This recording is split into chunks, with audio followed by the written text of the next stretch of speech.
साथियों, लगातार यहाँ जो प्रदर्शनकारी हैं उनके बीच हम मौजूद हैं। तमाम जनपदों से यहाँ पर लोग आए हुए हैं, उनसे बातचीत करते हैं। हमारे साथ एक युवा हैं, इनसे बातचीत करेंगे। भैया, नाम क्या है आपका? भैया, हमारा नाम अमित राय है। अमित राय जी, आप यहाँ पर आए हैं, प्रदर्शन में शामिल हुए। कितने दिन से प्रदर्शन में शामिल हैं? प्रदर्शन में भैया हम रोज आते हैं और देखिए हमारा गला बैठ गया है चिल्लाते चिल्लाते। डिमांड क्या है आप लोगों की? डिमांड, सबकी डिमांड कोई कितनी बार तुम जानते ही हैं, हर लड़के कह रहे हैं 1 डे 1 शिफ्ट एग्जाम है। डिमांड आवाज़ उन तक नहीं पहुँच पा रही है। वो कह रहे हैं कि इनमें अस्पष्टता है, इनको पता ही नहीं कि इनकी डिमांड क्या है। क्या बताएं हमको, तो ये बस मैं यही कहना चाहता हूँ, ये आयोग जो है हम ही छात्रों के लिए है, हम ही को सिलेक्ट करने के लिए बना है, जनता के पैसे से खड़ा है। हम नहीं समझ पा रहे हैं जनता की आवाज़ क्यों नहीं सुन रहा है आयोग। कहीं ना कहीं न्यूज़पेपर वगैरह पढ़ते होंगे सुबह शाम, और 2 ही डिमांड आप लोगों की है जो उन तक पहुंच भी रही हैं, लेकिन ये कह रहे हैं कि इनकी जो डिमांड है वो अस्पष्ट है, उसमें स्पष्टता नहीं है। नहीं, इसके पहले तो यूपी पीसीएस के एग्जाम जैसे होते थे तो क्या 75 जिले हैं उत्तर प्रदेश में, हर जिले में एग्जाम करवाइए। 5 लाख सिर्फ लड़के हैं, कौन से बहुत ज़्यादा लड़के हैं? इससे ज़्यादा लड़के तो CUET में हैं, वो तो अपना एग्जाम करवा ले रहा है। इससे भी बड़ी अभी लेखपाल वाली वैकेंसी में इतने ज़्यादा लड़के थे, सब में एग्जाम करा लिए। क्या लग रहा है, क्या वजह है कि ये नामांकन की प्रक्रिया अपनाई जा रही है? भैया, बस मैं यही कहना चाहता हूँ कि जो भी आयोग की मंशा है, लेकिन हम अपनी बात ये कहना चाहते हैं, एक शेर में समअप करना चाहते हैं कि तेरा चुप रहना मेरे जहन में क्या बैठ गया कि तुझे इतनी आवाजें दी थी कि मेरा गला बैठ गया।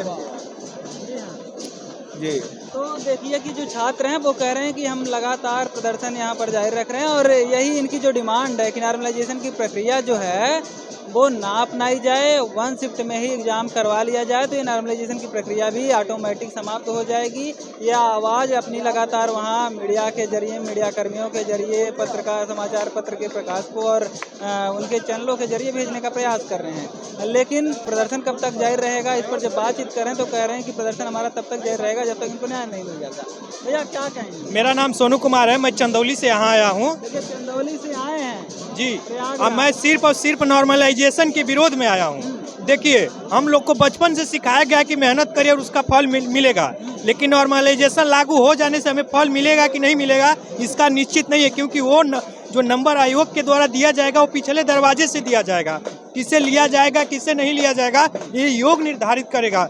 आयोग जो हमारे पास है प्रयागराज में स्थिर है, मैं इससे आवेदन करना चाहता हूँ, विनम्र निवेदन है मेरा कि आप इस व्यवस्था को, नॉर्मलाइजेशन व्यवस्था को पुनः आप इसे ख़त्म करें और हमारी समस्याओं को सुनें, क्योंकि हमें मेहनत सिखाया गया और हम मेहनत पे विश्वास करते हैं और मेहनत से ही नौकरी लेंगे। नॉर्मलाइजेशन को पूर्ण रूप से हम बहिष्कार करते हैं और जब तक देंगे नहीं तब तक हम वापस जाएंगे नहीं, क्योंकि हम आपको बताना चाहते हैं कि सी सेट होता है, क्वालिफायर होता है, 33% ला देंगे तब क्वालिफायर हो जाएंगे। लेकिन जब नॉर्मलाइजेशन लागू हो जाएगा, 2 पेपर आएगा, तो उसमें कैसे वो निर्धारित करेंगे कि कौन क्वालिफायर होगा, कौन डिसक्वालीफायर होगा? यानी कि मेहनत कुछ नहीं, सिर्फ और सिर्फ किस्मत निर्भर करेगा और पिछले दरवाजे से लेनी देनी ही निर्भर करेगा।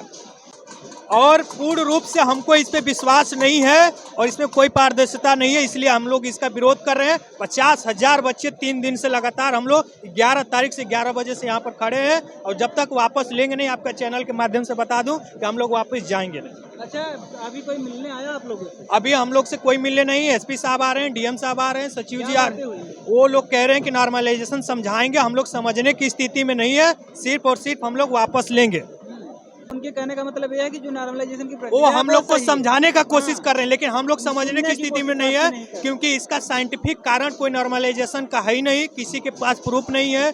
इसका हमेशा जब भी नॉर्मलाइजेशन किसी भी एग्जाम में लागू होता है, वो भर्ती हमेशा कोर्ट में जाती है और हमेशा डिले होता है। आयोग के अध्यक्ष कभी मिलने आए? अभी आयोग के अध्यक्ष हम लोग से नहीं मिले हैं। 11 तारीख से आज तक हम लोग उन्होंने देखा ही नहीं है वो हैं अंदर कि नहीं है। हम लोग को पूरा रूप से विश्वास है कि आयोग के अध्यक्ष श्रीनेश जी हम लोग की बात को सुनेंगे और अपनी मांगों को हम लोग पूर्ण रूप से रख के ही जाएंगे। अनोखा प्रदर्शन आप लोग कर रहे हैं, कोई बाटल पीट रहा है, कोई जो डंडे वगैरह से चद्दर पीट रहा है, कोई इस तरीके से थाली बजा रहा है, ताली बजा रहा है, और तिरंगे के साथ लगातार इंकलाब का नारा आप लोग लगा रहे हैं। कोई कह रहा है कि सरफरोशी की तमन्ना अब हमारे दिल में है। तो ये अनोखा एक तरीके से प्रदर्शन है। देखिए, विश्व में कहीं भी कोई भी आंदोलन होता है, कोई भी अपनी बात रखने का तरीका होता है, उसका कोई न कोई एक रूप होता है, एक उसका आकार होता है।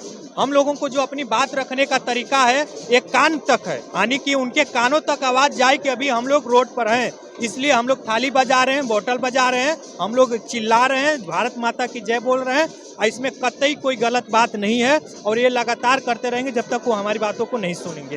ये साथियों, आप देख रहे हैं कि लगातार प्रदर्शन जारी है और तमाम प्रदर्शनकारी यहाँ पर जो मौजूद हैं वो अपनी बातें रख रहे हैं और वो यह कह रहे हैं कि नॉर्मलाइजेशन की प्रक्रिया है जो ये भ्रष्टाचार को जन्म देगी। कौन इसमें पैसा लेगा, कौन किसकी डील होगी, यह भी बताया जा रहा है कि यह भी एक कारण है। इसकी वजह से नॉर्मलाइजेशन की प्रक्रिया को अपनाना नहीं चाहिए। साथ ही साथ नॉर्मलाइजेशन की जो प्रक्रिया है जब और लगातार यह तर्क दे रहे हैं कि जब इतने बड़े चुनाव को एक साथ आप लोग करवा सकते हैं और तो एक बार में ये एग्जाम क्यों नहीं करवा सकते। इसके पहले तो यही होता आया है, ठीक वही प्रोसेस आपको अपनाना है। फिलहाल मिलते हैं किसी और वीडियो में, लेते हैं आप सबसे विदा। जय हिंद।